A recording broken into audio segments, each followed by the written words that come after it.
objective insights on the important topical issues of our day.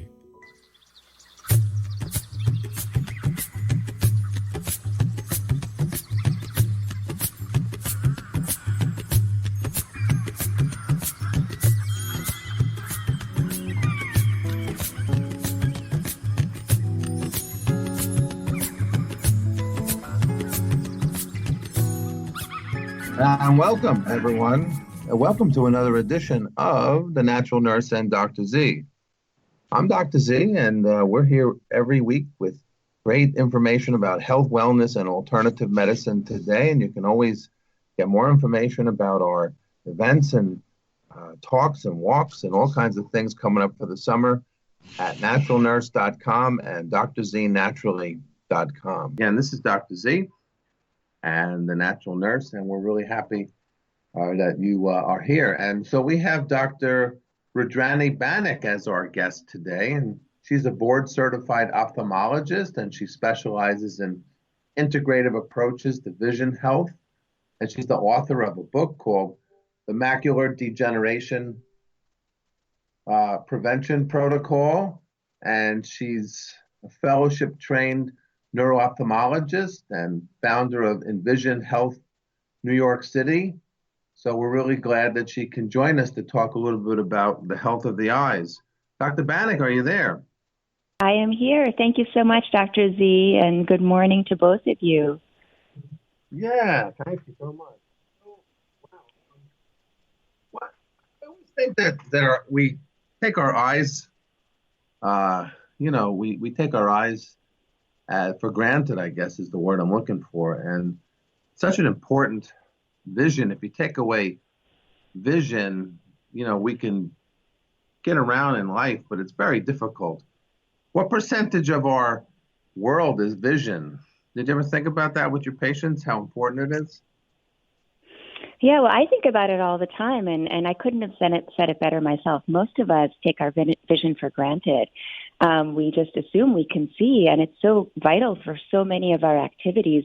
For example, reading, driving, working on a device, seeing the faces of our loved ones. But, when our vision is taken away from us, it can be so devastating. And yes, we have our other senses, but, we really become limited in what we can do. And so, my goal, really my mission, and I tell my patients this, is to try to teach them how to protect and preserve their vision, because there are so many natural ways to protect our vision, our precious eyesight. We only have two eyes, and we have to keep them going for our whole lifetime. So we really need to be proactive about our vision health. Can you give us a little bit of an anatomy lesson about our eyes and actually how we see? Because I think that's important, and that'll lead us into talking about what you want to talk about, macular degeneration. Yeah, that's a great question. So many people aren't familiar with the eye because it is a complex organ. It's very small. It's about the size of a golf ball, but it has about 40 different parts, or at least 40 different parts that all work together in concert to give us our vision. And I like to give an analogy of the eye as like a camera. And so the eye lets light in. So there's the front of the eye, which is the cornea. It's the curved surface on the front of the eye. It lets light in, and then that light goes through the pupil, which is like the aperture of a camera.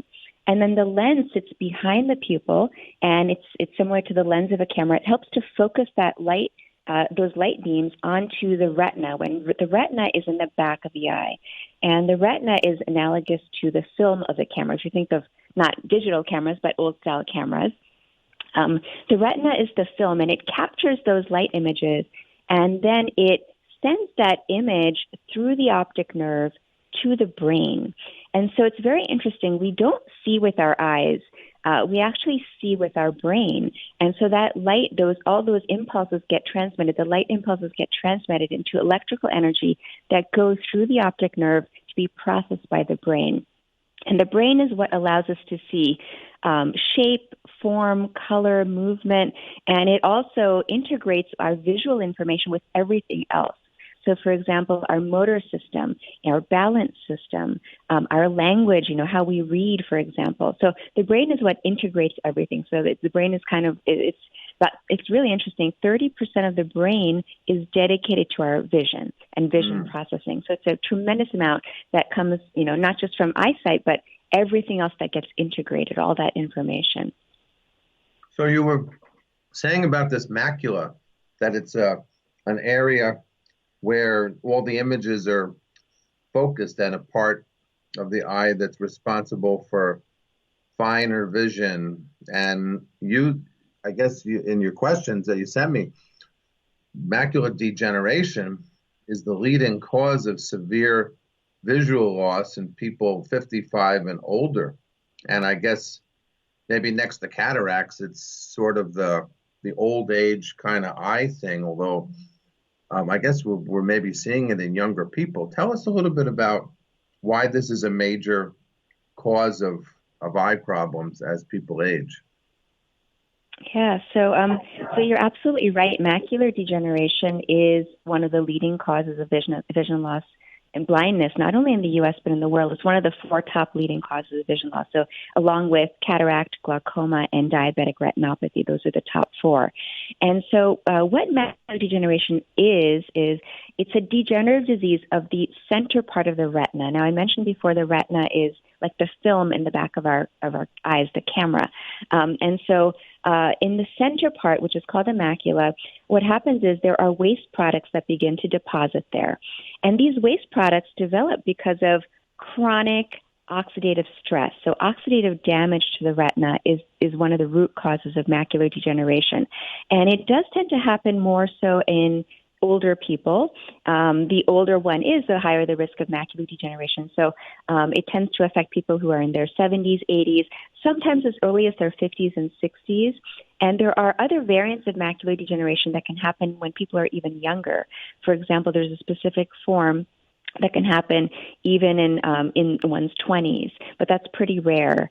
But in terms of what happens, so people can lose their central eyesight, so their central vision, which again can be very, very devastating. They may still be able to see in the periphery, but imagine having a dark spot or a gray spot right in the center of your vision, and there's no way you can see around it even. And so it's very difficult to, again, read, drive, do our normal activities because of this. And one of the root causes is oxidative damage. Another root cause is mitochondrial dysfunction. And mitochondria are the energy powerhouses of our cells. And when our cells can't process and produce energy properly, that leads to the sequence of events that leads to vision loss. And then the third root cause of macular degeneration is inflammation. So inflammation plays a key role. And I like to think of macular degeneration as almost similar to a leaky eye syndrome. Many of us have probably heard of leaky gut or even leaky heart or leaky brain. Well, macular degeneration is a leaky eye syndrome where inflammation in the back of the eye, in the retina, leads to new blood vessels forming and bleeding. And that's what actually causes the vision loss, is the blood that develops, blood and fluid and protein that develops in the back of the eye that leads to central vision loss. Why do the vessels bleed? I guess that would be the wet type of. There's 2 types: the wet and the dry macular degeneration, as far as I remember. This is Eye Health 101. So you can help me out there. But you have one type where you said it's a oxidative damage. So maybe let's talk a little bit about antioxidants and things that what that means. And then the other one is actually where you get blood vessels that grow and then they leak. Now, why on earth would our body and its intelligence, our vis, the power, the healing power of nature, why would we make new blood vessels in an area? Maybe there's a hypoxic, it's sensing hypoxia or something. Have you thought about like the mechanisms as to why the body's compensating to do these things? Yes, so I'll just explain what you were alluding to earlier. There are 2 types of macular degeneration. There's dry and there's wet. And the majority of people have the dry form, which is simply it's having the waste deposits that I was talking about. These waste deposits are called drusen, and they deposit in the center of the retina. And the dry form progresses to the wet form. So one doesn't just get the wet form from the onset. It is a progression from the dry form to the wet form. And there are different stages of macular degeneration. So there's early, intermediate, and advanced. And in early macular degeneration, you only get the dry drusen deposits. And so many people actually don't have any symptoms when they have the dry form. But when it progresses and it becomes intermediate and then wet, basically what's happening is the deposits begin to cause inflammation. The inflammation causes a particular compound called VEGF, which is vascular endothelial growth factor, to be released. And I think you're in a sense you're correct. There is a sense that the retina is not getting enough nutrition, not enough oxygen, and it leads to these new blood vessels forming. And the issue is these blood vessels are not normal. They are very fragile, they're very thin, and they bleed easily. And so these blood vessels kind of creep up underneath the retina and then into the retina. When they bleed is when people experience severe vision loss. And fortunately, only 10% of people have the wet form of macular degeneration. So it's not as common, but certainly the dry form, the risk is there that it can progress into the wet form. Thank you. That was really spectacular to kind of bring it down into some things that folks will understand there. So what are some things that folks can do about it? I mean, I think that absorption and diet is, of course, diet first, and maybe absorption, even more important, is very critical.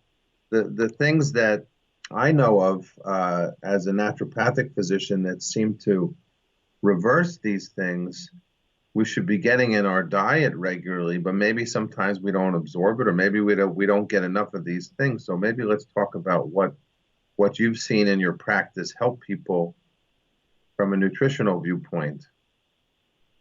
Yes, absolutely. So as I mentioned earlier, the first root cause of macular degeneration, there are three, again, oxidative stress, mitochondrial dysfunction, and inflammation. The first one is oxidative stress. So our retina is constantly being bombarded by all kinds of potential oxidative stressors. So, for example, light. UV light, blue light comes in and it can potentially damage our retinas.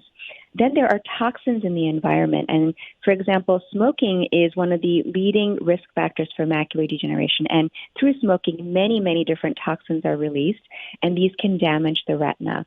And then also a diet that is low in antioxidants is also linked to macular degeneration. So oxidative stress is, again, one of the first dominoes to fall, if you will, when it comes to vision loss and macular degeneration. And what we can do to protect against this, and this is really what my book is based on, how we can prevent macular degeneration, is to make sure that we provide our retina with the nutrients that it needs, the antioxidants that it needs to fight against all these different types of oxidative stress. So again, light damage, toxins, and again, just low levels of antioxidants and some of those antioxidant enzymes as well. You want to boost all of that.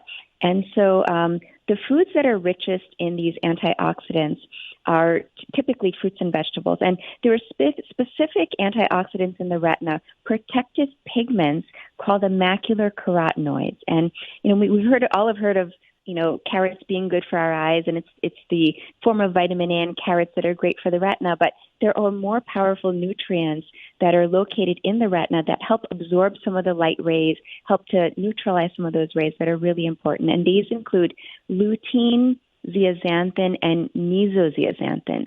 Now, these are, again, pigments that are in the retina. They're forms of carotenoids, so relatives of vitamin A, but not exactly. And these pigments are found highest in many fruits and vegetables that are, for example, green leafy fruits and vegetables. So or vegetables, I should say, spinach, kale, broccoli, collard greens, even corn is rich in lutein and zeaxanthin, and yellow peppers, orange peppers. These are all wonderful sources of some of these pigments. Now, those types of fruits and vegetables provide the lutein and zeaxanthin, but the third pigment I mentioned, mesozeaxanthin, is not readily found in fruits and vegetables. Unfortunately, it's not commonly found in foods at all. So this is where the second part of prevention against macular degeneration is really important, which is supplementation. And even with the best of diets, if, for example, if one is having plenty of these fruits and vegetables, it's hard to get enough of these pigments through our diet alone. So we need about at least 6 milligrams of lutein in our diet and at least 1 to 2 milligrams of zeaxanthin. And many of us fall short of that. Many of us are getting only 1 or 2 milligrams of lutein and less than 1 milligram of zeaxanthin in our diet. So again, that's why supplementation is so important. And there are some great supplements out there, but one particular ingredient I found that's found in a lot of the supplements is called Lutamax 2020. And this particular ingredient has lutein, zeaxanthin, and mesozeaxanthin, all three of the vital pigments for our eyes. And these pigments are found in the same ratio as found in the natural diet, which is a 5-to-1 ratio. So this ingredient, Lutamax 2020, is available in many of the supplements on the market. So you can, again, buy a variety of different eye health supplements, but look for that ingredient, which will provide you with what your eyes need to protect against macular degeneration, but also other toxins in the environment. For example, blue light damage. Many of us are on our screens for hours at a time now, especially during the pandemic. So it will also help prevent against blue light and digital eye strain. So blue light, I mean, that's part of the spectrum of light. So why? I would think that as we get higher from the red, orange, yellow light up to indigo and violet, the frequency goes up, as I remember from physics, and those are very penetrating and very disruptive as far as it's like the difference between AM radio and FM radio type of deal with frequency, and it's those higher frequencies that tend to do more damage, I would assume. Same thing with UV light. The one that penetrates seems to be a problem. Can you talk a little bit about that and then why computers give off those things? Yeah, sure, absolutely. You actually gave a wonderful explanation. So think of light as a spectrum. So there are short wavelengths and high wavelengths, and some of the light we can see and some of it we can't see. So on the shorter end of the spectrum is UV light. So UV A, B, and C, which comes from the sun. And it is important to get some of those UV rays, but also we don't want to get too much because they are very powerful and they can cause oxidative damage. So in terms of that, I do recommend that people wear sunglasses much of the time when they're outdoors, or a wide-brimmed hat to protect our eyes against those light rays. They're short wavelength, high energy rays, but we can't see those rays. Now, the next set of light rays is the visible spectrum. So the colors of the rainbow, as you described, all the way from violet all the way to red. And so blue light is on the shorter end of the spectrum. It's between 400 to 500 nanometers. And the shorter end of that is 400 to 450. And most of the blue light that we get actually comes naturally from the sun. And this blue light is important because it helps to regulate our sleep-wake cycle, or our circadian rhythms. It's very important. We need natural blue light exposure for that reason. But now, with our current society, with our dependence on digital devices, and also the types of light bulbs that we have in our homes, these are artificial sources of blue light. So, for example, any screen, a computer screen, a smartphone, a tablet, even our television screen emits blue light. Within that, it's a slightly longer wavelength. It's usually between 460 to 475 is the wavelength that's emitted from these artificial devices. And even the lights that we now use in our homes, the energy-saving lights, for example, compact fluorescent lights, CFL lights, even LED lights, emit a tremendous amount of blue light, much more than regular fluorescent bulbs or the old-style incandescent bulbs. So our eyes are being bombarded by this artificial blue light. And this blue light has been associated with issues with sleep. For example, difficulty falling asleep, especially if we get too much blue light exposure towards the evening, 2 hours before bedtime. It also has been associated with digital eye strain, which is a syndrome of blurry vision, trouble focusing, dry eyes, light sensitivity, sometimes even headaches, neck and shoulder pain. So this syndrome is associated with too much blue light exposure, again, artificial blue light exposure. So the best ways to protect against all of that is to, yes, you can turn your devices down, kind of power down 2 hours before bed, try to avoid blue light exposure. Perhaps a lot of people ask me, should I be getting blue blocking glasses or blue light filter on my screen? Yes, you can do all of that. But really the best way to protect against blue light is to provide your eyes with the pigments to naturally absorb those blue light rays, which are, again, lutein, zeaxanthin, and mesozeaxanthin. Number one, try to get it from your foods. And then secondly, from supplementation with Lutamax 2020. So those are simple, easy ways you can protect your eyes against all of this blue light that we're exposed to. I was reading in an article in Life Extension magazine about some other ones that they've discovered, like the saffron is being touted as something very important for the eyes, and marigold extracts. And so there's kind of unusual and probably excellent botanical sources of different pigments that probably ancient people ate, but we probably don't eat too much of those. I can't remember the last time I had a marigold, although probably at one of my herb workshops with Dr. Kamai. So it's interesting that I guess if your diet's more rainbowish and you have good absorption, there's a good sense of that. But I guess supplements are very concentrated, so that's really important, particularly if you're kind of a longer down the road of illness. I got to admit, a couple years ago, my eyes were fine. I did not need glasses. And then all of a sudden, like, I bought a new computer and I was doing all kinds of work, including my taxes and other things on my screen. And that summer, I developed that syndrome you mentioned with the blue light, where my eyes became blurry. And ever since then, my eyes have not been as good as they used to. So, I really felt that dramatically. And I could go right to a point in time when that happened. And it was because I think the blue light. Yeah, so you're not alone. Many people experience this, and even children. So now that many of our kids have been homeschooling with the pandemic, they're on screens for hours at a time also. Before the pandemic, it was estimated that kids are on screens about 6 hours a day and adults about 11 hours a day. So those numbers are truly going to skyrocket now that we're even more dependent on our devices. So those symptoms are so prevalent. I mean, I think it's really an epidemic that we're dealing with, an epidemic of this digital eye strain. And it was interesting you were mentioning earlier about marigolds. So the extract from marigold actually has high amounts of lutein and zeaxanthin, and marigold is what is used to make the Lutamax 2020 I was mentioning to you earlier. So it's actually, marigold extract is a wonderful source of lutein and zeaxanthin in these supplements.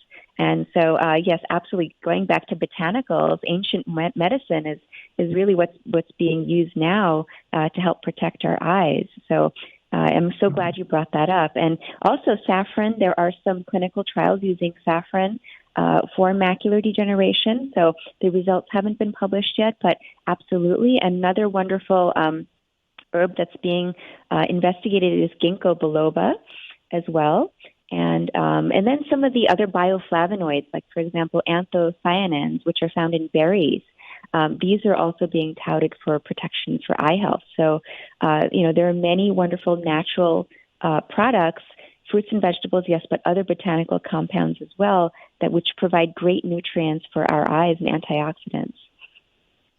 Yeah, and I guess as we age, sometimes our absorption goes down, particularly of some people have trouble absorbing fat. And a lot of these pigments you've been mentioning are fat soluble. It's really important for patients to understand.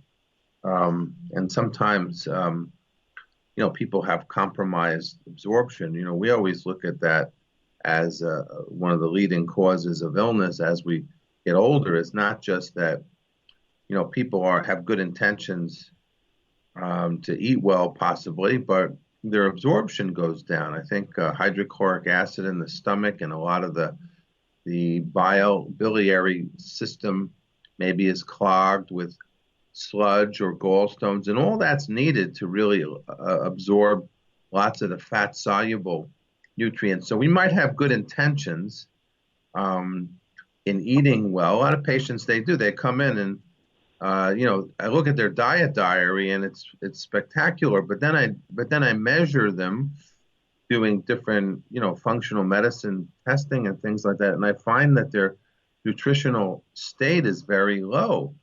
And they scratch their head. They're a little disappointed and say, but I'm eating all these things and I'm even taking some supplements. And I'm saying, well, you got to go back to naturopathic medicine 101. You are what you absorb is the great aphorism that, I don't know, one wise holistic healer said many, many eons ago. You are what you absorb. So, we have to work on that. So, and I'm glad you brought up. We're going to take a quick break, Doc. We're going to take a quick break, Dr. Bannock, and play one of our natural medicine chests. When we return, I want to talk a little bit more about some other eye illnesses. While we have you on, and it's such a wealth of knowledge about the eyes, we should talk about some other eye things, cataracts and things like that, and talk more about these supplements that seem to help the eyes. So stay with us, folks, when we return. On this edition of the Natural Medicine Chest, we'll discuss jojoba, the miracle plant of the desert. Jojoba is spelled Jojoba, but is pronounced according to its Spanish origins. The jojoba plant grows in the American Southwest and the Sonoran Desert in Mexico. The jojoba is a large bush-like plant resembling mistletoe. It can reach a height of 15 feet and can live from 100 to 200 years. The Sonoran Indians have used the oil pressed from the jojoba beans for centuries. Father Juniper Serra, founder of 21 missions in California, noted in the early 1700s that the local Indians were using jojoba oil for treating sores, cuts, bruises, burns, and as a diet supplement, to soothe skin from sun and wind burns, as a cooking oil, and even as a beverage. The importance of jojoba as a cash crop was proclaimed in 1935. But it was not until 1974, when the killing of sperm whales was banned, that the government began to study jojoba oil in depth as a substitute for whale oil. The National Academy of Sciences concluded jojoba oil has a radically different chemical structure than any other known oil. Most oils break down or turn rancid. Jojoba, on the other hand, is hypoallergenic, non-toxic, never turns rancid, and does not break down even under high temperature and pressure. The University of California at Riverside did a study where they cooked 27 batches of popcorn in the same heated jojoba oil. The last batch was just as perfect as the first.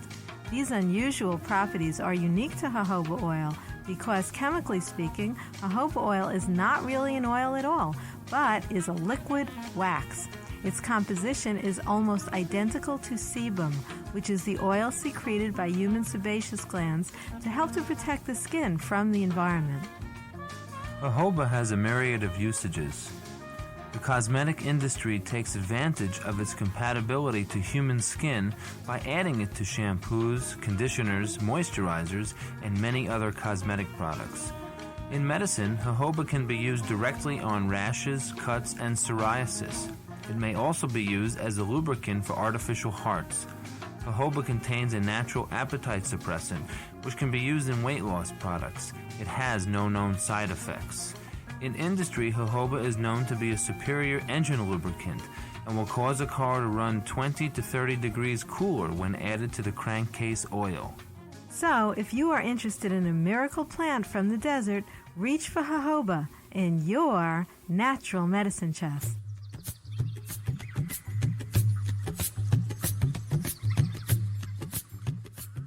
And great, we're back with more of the Natural Nurse and Dr. Z. We're really excited to have Dr. Bannock here, a board-certified ophthalmologist who specializes in more integrative approaches to vision health and is the author of Macular Degeneration Prevention Protocol. And she does all kinds of things as far as practicing, is on different boards and writing standards for and keeping our most precious asset, our eyes, healthy. So we really appreciate it, Doctor, coming on the air. So let's talk a little bit more about the eyes and what we can do to. So what should people do as far as how long should they be on the device before they take a rest, Doctor? Yeah, so my typical recommendation is to use something called the 20/20 rule. Now, 20/20 in vision terms usually means perfect vision, and most of us strive to have 20/20 vision. So the 20/20 rule is basically every 20 minutes, set your timer, your watch, every 20 minutes, take a 20-second break. And I tell patients just close your eyes. By simply closing your eyes, you will lubricate your eyes, which is a part of digital eye strain, why people get digital eye strain, but also it will prevent that blue light from getting in, from causing that light sensitivity and possibly headache. So close your eyes for 20 seconds, and while you're doing that, take some deep breaths and almost make it like a mini meditation during those 20 seconds. And just do that repeatedly while you're working, and that will really improve your endurance when you're on a screen, again, for hours at a time, which many of us have to do now that we're working from home or, learning from home. So quick and simple rule, 20/20.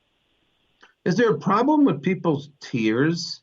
Like I heard that the tears are made out of part salt water, part almost like a glycoprotein, almost like a slippery thing, like slippery elm tea, and then part fat that's made by the Meibomian glands. And then there's some problems with people's tears. And it's kind of interesting that the engineer played jojoba oil, which is a great thing for helping with the tears because of its powerful lubrication property. I've actually used jojoba oil in my eye and ghee and some other old Ayurvedic tricks to really help with lubrication. But some people, they have this where their eyes get very dry. Maybe it's allergies. Maybe they live in an arid climate. Maybe there's a lot of screen time. Is there anything that people can do if their tears are very dry or not lubricating their eyes too well? Yeah, absolutely. So you gave a great description. So our tears are actually, they have three different layers. We have a bottom mucin layer that is more mucousy, and then it has glycoproteins in it, and it helps the tear film to stay on the surface of the eye. And then we have the middle part, which is an aqueous layer, which is actually what is lubricating. And then the top part is an oily layer, and that helps the tears, prevents them from evaporating. And that oily layer is really, really critical for having a healthy tear film and prevention of dry eye. There are many studies that have shown that a diet which is rich in omega-3 fats, for example, a diet rich in fish oil, or chia seeds, flax seeds, high omega-3s from diet are associated with less dry eye. Now, you could also take a supplement, but the studies there are a little bit more ambiguous in terms of the benefit of a supplement. So it's always best to get it from your diet. And then the glands, which I'm glad you mentioned these because many people don't realize that we have tiny little glands in our eyelids called Meibomian Glands. And these glands secrete these oils, and sometimes the glands get clogged and they get plugged up, or they can even get infected. And that can cause dysfunction of the tear film and lead to dry eye. So it's a syndrome called Meibomian Gland Dysfunction, and it's really important, again, to have healthy omega-3s in your diet.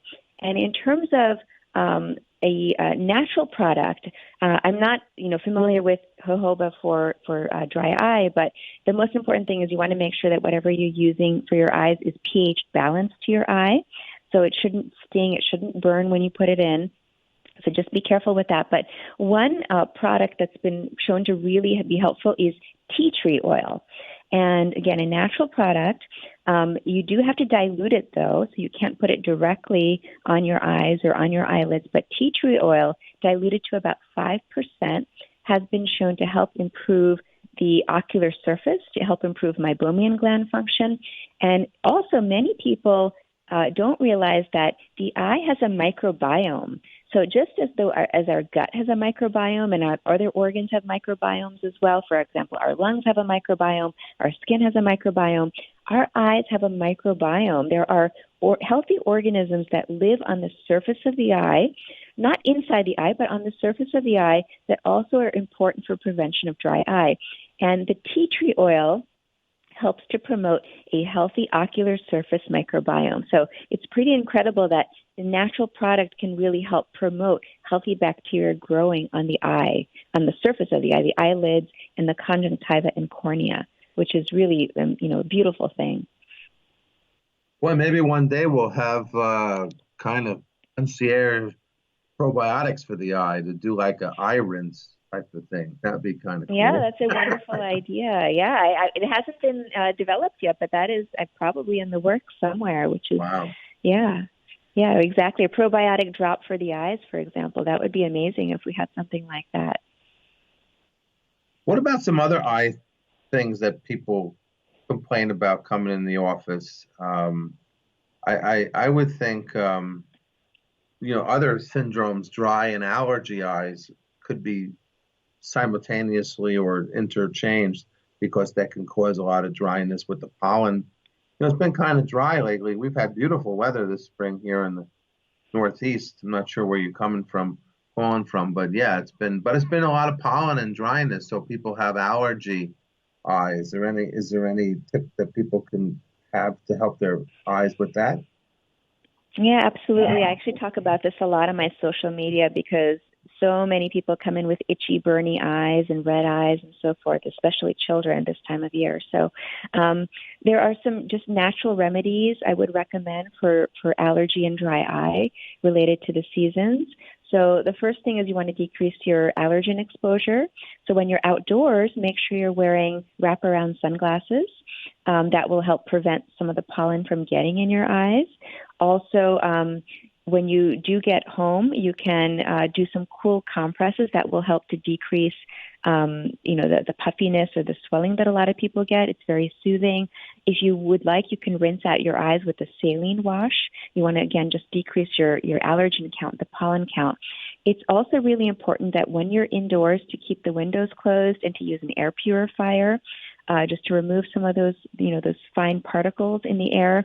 And if you've been outdoors, when you do come back inside, make sure to just change your clothes, especially if you're very prone to getting eye allergies.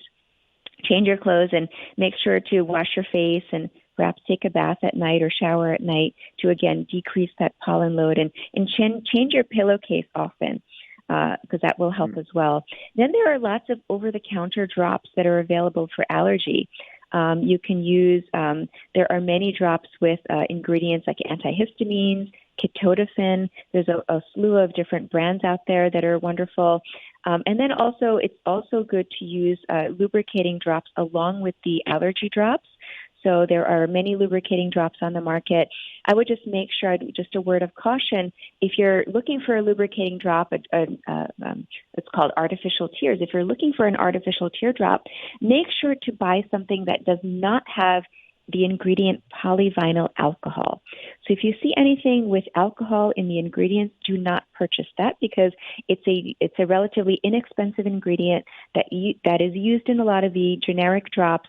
It is toxic to the surface of the eye. So this is very unfortunate that they're allowing this toxic substance to be used in a generic drop, but it is commonly used. So just avoid that polyvinyl alcohol.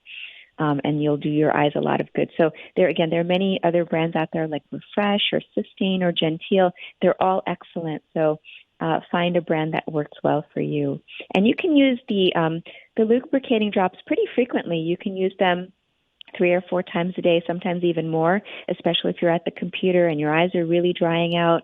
And the allergy drops are typically just once or twice a day, so I wouldn't overdo it on the allergy drops, but the lubricating drops you can use often. Huh. Okay, that's a good suggestion. So we talked about a lot. I also like, you said cool compresses for allergies and when they're all inflamed to express the Meibomian gland to get them unclogged. You could use warm compresses too. So that sometimes I think helps it's the as opposite. well, right? Mm-hmm. Yeah. So warm compresses are best for Meibomian gland dysfunction. And again, the goal of the warm compress is to open up those glands to get them secreting oils well and, to unplug them. And when they do get plugged and infected, basically people can develop a sty or a chalazion. And so you want to keep your glands open. I actually, in my office, just to really get to the root cause of the problem, I actually image the Meibomian glands. I have an infrared camera that can image them, and I can see what the structure is. I can see if the glands are clogged. I can see if the glands are degenerating or atrophying, if the glands have been lost. So I go a few steps further in terms of evaluation of dry eye and Meibomian gland dysfunction. And if someone does have significant dysfunction, if, for example, if the basic treatments aren't working, like the omega-3s and the warm compresses and the drops, if that's not working for dry eye, I do recommend a treatment to unplug the glands, and this treatment is called Lipiflow. It uses thermal pulsation, so high heat to about 104 degrees Fahrenheit. So it's very, very warm. It's not going to burn your skin, but it's very warm. That heat, again, helps to open up the glands, to unclog the glands, and then there's a very gentle pulsation that is then applied to basically excrete all of that blockage, all that clogged the oils that are in there, to eliminate that.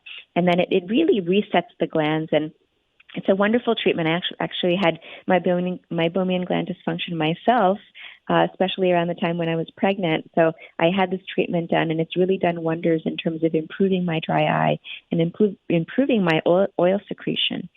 So I would suggest that if someone has had chronic issues with dry eye. I've used, it's funny, because in thinking about it, I was like, wow, this is very similar to having acne, where the gland is gets clogged by some more saturated oil. So I'm thinking, how do we treat acne? Well, I know there's a lot of research on zinc. Zinc plays a huge role in the metabolism of the body and particularly the skin too, and vitamin A, which is an issue.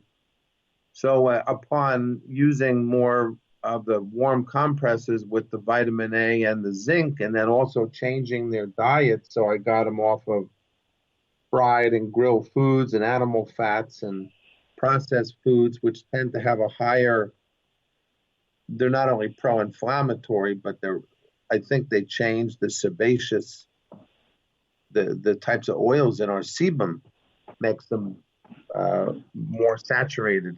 Between all that, it seemed to help with a couple of patients. So just passing on some interesting treatment protocols. So that's cool. Yeah, no, I'm glad you brought that up. So, I try to tell my patients to think about the oils that you're cooking with also. If you are cooking with oils that are pro-inflammatory, for example, omega-6 based, switch over to an oil that's more of an omega-3 or healthy fat. So I love cooking with olive oil or avocado oil or even grapeseed oil, just to provide some more healthy fats rather than some of those pro-inflammatory fats. And I've really been able to turn some people around with diet alone. So, the power of what you're eating is just so tremendous when it comes to eye health. We talked about macular degeneration before, eating, those protective foods, the powerful antioxidants, the omega-3s are important. But it's also important for another condition, which is cataract. And cataract is something that happens to everyone. And I tell people, if you live long enough, you will get a cataract. It's a natural part of our aging process. Similar to everyone eventually gets wrinkles, we all get cataracts at some point. Most people get them usually by the time they're in their late 50s, early 60s, sometimes even into their 70s or 80s, but everyone gets them. And a cataract is an opacity in the lens of the eye. Before I was mentioning that the lens helps us to focus. Well, the lens is clear when we're young, it's transparent, but as we get older, proteins begin to build up in the lens and it begins to become opacified. And initially it has a yellowish color and eventually it becomes darker yellow and perhaps even orange or brown. And it prevents light from getting in, so it degrades vision because enough light is not getting into the eye, into the camera of our visual system. So in order for prevention of cataract, it's really important to have antioxidants. And the antioxidants that studies have shown that are important include vitamin C and vitamin A and vitamin E. So be sure to have plenty of these in your diet. Also, UV protection is important for prevention of cataract. I have a lot of patients ask me about drops. I know that there are some drops on the market which claim to help to dissolve cataracts or prevent cataracts. What I will say is that some of these drops have an ingredient called L-carnosine. There has really been no clinical study to prove that they work, these drops.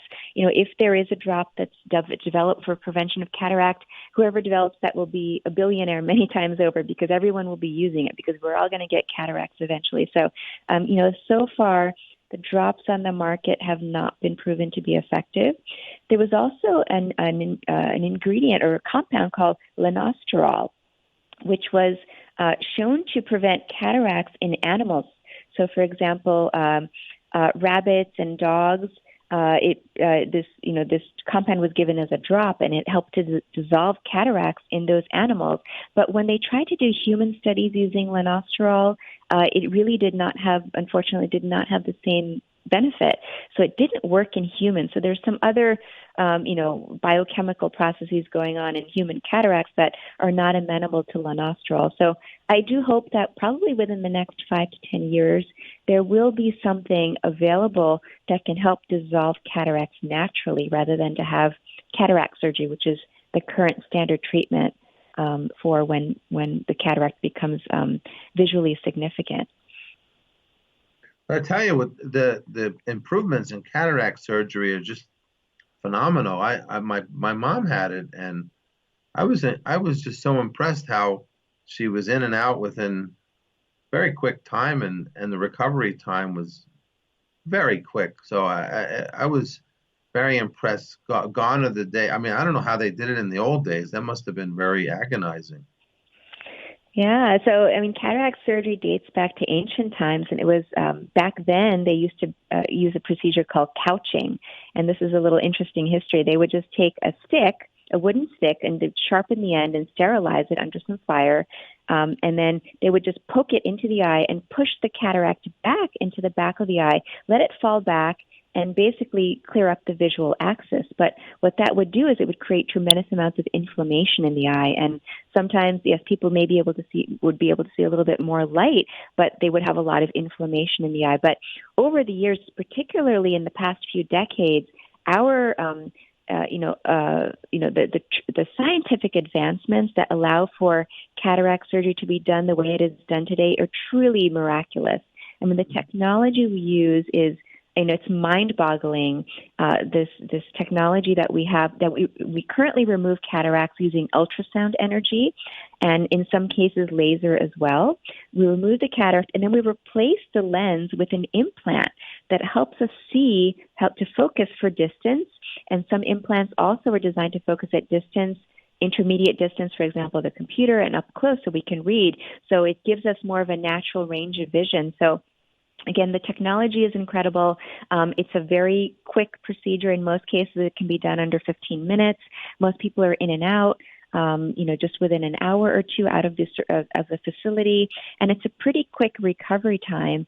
And the outcomes are wonderful, which is great. And both of my parents had cataract surgery recently, and they're doing fantastic. So it's very effective, but wouldn't it be nice to also have a natural way to treat this? So I really look forward to someday having, being able to tell patients, well, take this drop and this is going to help you prevent your cataract or dissolve your cataract. So I'm looking forward to that in the future. Well, maybe they need to, there are other drops, though, that have been around for a very long time that have been used at least since the turn of the century, like cineraria drops. And you mentioned carnitine, but there's actually one that there's carnosine, and then there's superoxide dismutase drops. And I have slowed down cataracts, though, doctor. I've been practicing about 30 years, so I have slowed them down considerably, but I haven't really totally reversed them. So that we're looking for that magic bullet there. And I think perhaps some of these natural ingredients, some of the herbs, and there's also a homeopathic ingredient called Eyebright that's also been used. So again, another herb. It's possible that these herbs provide an antioxidant, kind of a benefit to prevent progression. But in terms of dissolving a cataract that's already formed, to my knowledge, there's nothing yet in humans. No, well, that's like a piece of plexiglass that you bend and bend and bend, and then it forms like a, opacity through the middle. You're not supposed to do that because there's actually it's like cooking an egg. I always tell patients it's kind of like you go from like a clear egg white when you first break the egg to actually cooking it. So there's so many conformational changes molecularly that, you're not letting any light through. I don't think there's really any way to fix that besides replacing it, though, because of those things. Although I do have to say that blood sugar problems. I remember we learned about the Sorbitol pathway in the eye, where if the blood sugar is really high all the time, and there's a lot of those glycation products, the Sorbitol pathway engages, and you end up with a lot of sorbitol in the lens, and that's a problem. I can't remember exactly the chemical pathway, but I know that's a big. No, you're actually problem, correct. right? Yeah, it is the sorbitol pathway. So, glycolysis shifts over, and then these molecules, various different sugar compounds, cannot be metabolized properly by the eye, and so they accumulate in the lens. They cause cataracts in patients with elevated sugars, diabetics, and then they also cause changes in the retina. So they cause these glycosylation changes in the blood vessels of the retina. So basically, forms of advanced glycation end products, or AGEs, accumulate, and then they attach to the endothelial surface of our capillaries in our retina, and then they cause these very fine, delicate capillaries to begin to leak blood and fluid. So, as mentioning leaky eye syndrome before, when it came to macular degeneration, well, diabetic retinopathy is another form of leaky eye syndrome. And once these blood vessels leak fluid and blood, they cause vision loss, and people can have really devastating vision loss from having elevated levels of blood sugar, with chronically elevated levels of blood sugar. Now, in the early stages of diabetic retinopathy, it is reversible. All of these changes are reversible, but once it gets past a certain point, almost like a tipping point, we can't necessarily remove all of that, the blood and the fluid and the proteins that have developed there, that have accumulated there, and people develop significant vision loss, and sometimes it's even irreversible. So the best, piece of advice I have is, if you have diabetes, do your best to keep your hemoglobin A1C in a good range, under good control. Right. Well, it's such a miracle, our eyes. We're running out of time for this segment, and we want to know where folks could get in contact for you. I mean, it's been such a great. I know you're on Facebook and have a website and on Instagram. Yeah, absolutely. So I encourage people to reach out, ask questions. My website is probably the best way to get in touch with me. So you can message me through rudranibanikmd.com. That's my full name, which is my website. I also offer telemedicine consults. So if anyone has an eye issue and they would like to get some more personal advice about what to do about it, I'm very happy to do that through telemedicine. And then my book is, the release date was slightly delayed due to COVID. So it is scheduled to come out in the late summer, early fall. And so if you do message me through my website, you can pre-order my book, and I will get it to you as soon as it's out. So I look forward to, interacting with more people via, social media as well. So I do have 2 Facebook groups. One is called Envision Health. So I encourage you to join to learn more about eye health, natural ways to prevent eye disease and protect your vision. And I also do a lot of migraine treatment. We didn't talk much about migraine today, but my other Facebook group is called Eye on Migraine, so I encourage people to join. And if you're on Instagram, I'm on Instagram as well at dr.ronniebannock. Wow, thanks so much for helping us keep our most precious assets, our vision, healthy. Dr. Bannock, have a great day, and thanks for joining us. Thank you so much for having me. I really enjoyed our talk. Thank you. And that does it for another edition of The Natural Nurse and Dr. Z. You can get more information about what we're doing at naturalnurse.com and drznaturally.com. Stay healthy, folks. Health is wealth. Bye-bye.